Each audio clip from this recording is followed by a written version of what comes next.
राधे राधे। भगवत गीता के अनुसार कलयुग में सर्वश्रेष्ठ भक्ति भक्ति योग है और इसका सबसे सरल और शक्तिशाली रूप है भगवान के पवित्र नामों का जप, संकीर्तन यज्ञ। यह ग्रंथ बताता है कि अन्य योग प्रणालियां जैसे कि ध्यान योग या कठोर तपस्या इस युग में आम व्यक्ति के लिए अत्यंत कठिन है। आइए के आधार पर इसे विस्तार से समझें। कलयुग की चुनौतियां और समाधान। भगवत गीता के 6ठे अध्याय के भाष्य में कलयुग की चुनौतियों का स्पष्ट उल्लेख है। इसमें कहा गया है कि आम लोगों के लिए अष्टांग योग की प्रक्रिया का पालन करना बहुत कठिन है, खासकर कलयुग में।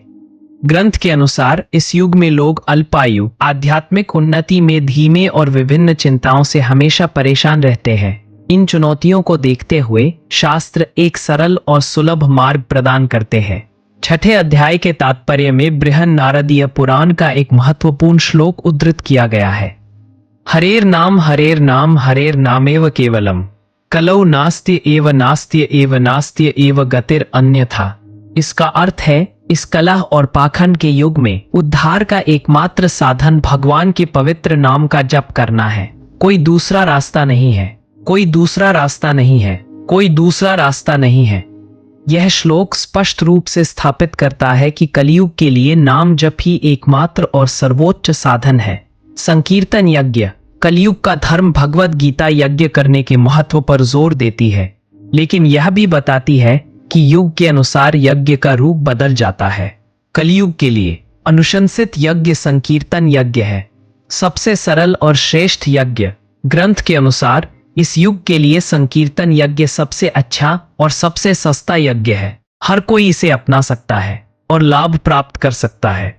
9वें अध्याय के तात्पर्य में भगवान चैतन्य का उल्लेख करते हुए कहा गया है कि उन्होंने इस युग के सभी पतित आत्माओं के उद्धार के लिए संकीर्तन यज्ञ का प्रवर्तन किया। भगवान कृष्ण का प्रतिनिधित्व। स्वयं भगवान कृष्ण कहते हैं कि सभी यज्ञों में जप यज्ञ, पवित्र नामों का जप मैं हूं। यह दर्शाता है कि नाम जप सीधे तौर पर भगवान का ही प्रतिनिधित्व करता है और यह परम यज्ञ है। भक्ति योग की सर्वोच्चता। भगवत गीता में कर्म योग, ज्ञान योग, ध्यान योग और भक्ति योग जैसे विभिन्न मार्गों का वर्णन है, लेकिन यह बार बार भक्ति योग को ही सर्वोच्च स्थान देती है। सभी योगों का शिखर।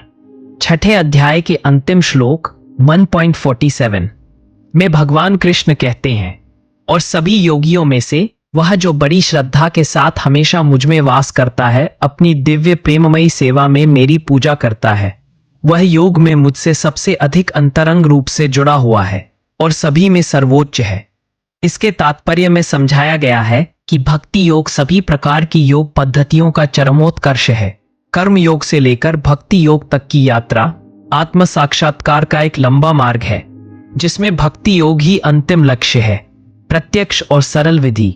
भगवान कृष्ण अर्जुन को बताते हैं कि जो लोग अव्यक्त निराकार ब्रह्म की पूजा करते हैं, उनके लिए उन्नति बहुत कष्टदायक होती है। इसके विपरीत जो उनके व्यक्तिगत रूप पर अपना मन लगाते हैं, वे सरलता से भगवान को प्राप्त कर लेते हैं। 12वें अध्याय में भगवान स्पष्ट रूप से कहते हैं कि जो भक्त अपने सभी कार्यों को उन्हें समर्पित कर अनन्य भक्ति के साथ उनका ध्यान करते हैं, उनके लिए मैं जन्म और मृत्यु के सागर से शीघ्र उद्धार करता हूं। भगवान का वादा।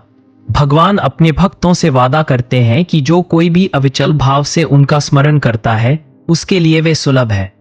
इसके लिए सिर्फ हरे कृष्ण कृष्ण कृष्ण हरे हरे, हरे राम राम राम हरे हरे का जप करने जैसी सरल प्रक्रिया की आवश्यकता है।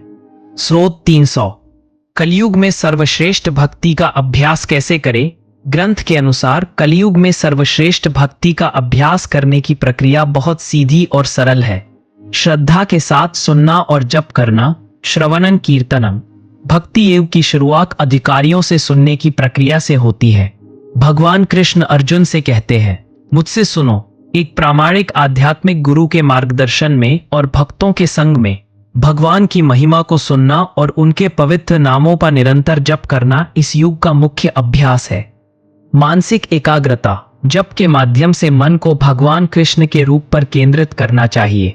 2 हाथों वाला रूप जो बांसुरी बजा रहा है, नीले रंग का बालक जिसका मुख सुंदर है और बालों में मोर पंख है, सब कुछ भगवान को अर्पित करना। भक्त को अपना जीवन इस तरह से ढालना चाहिए कि वह हर परिस्थिति में कृष्ण को न भूले।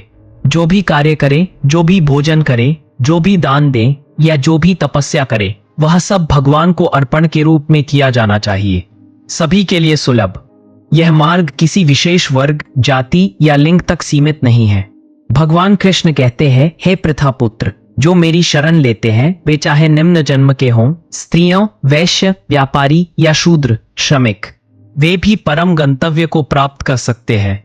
निष्कर्ष भगवद गीता जैसा है कि विस्तृत विश्लेषण से यह स्पष्ट होता है कि कलयुग के लिए, जहां जीवन जटिल, तनावपूर्ण और आध्यात्मिक उन्नति के लिए प्रतिकूल है, सर्वश्रेष्ठ भक्ति अनन्य भक्ति योग है, जिसका मुख्य अभ्यास संकीर्तन यज्ञ यानी भगवान के पवित्र नामों का प्रेम और श्रद्धा के साथ जप करना है। यह सबसे सीधी, सरल, शक्तिशाली और आनंददायक प्रक्रिया है जो किसी भी व्यक्ति को उसकी पृष्ठभूमि की परवाह किए बिना जन्म और मृत्यु के चक्र से मुक्त कर सकती है और उसे भगवान के शाश्वत धाम तक पहुंचा सकती है। मुझे उम्मीद है कि यह विस्तृत उत्तर आपके लिए उपयोगी रहा होगा। क्या आप इस विषय के किसी विशेष पहलू, जैसे कि विभिन्न प्रकार के भक्तों या भक्ति के 9 अंगों के बारे में और जानना चाहेंगे? राधे राधे।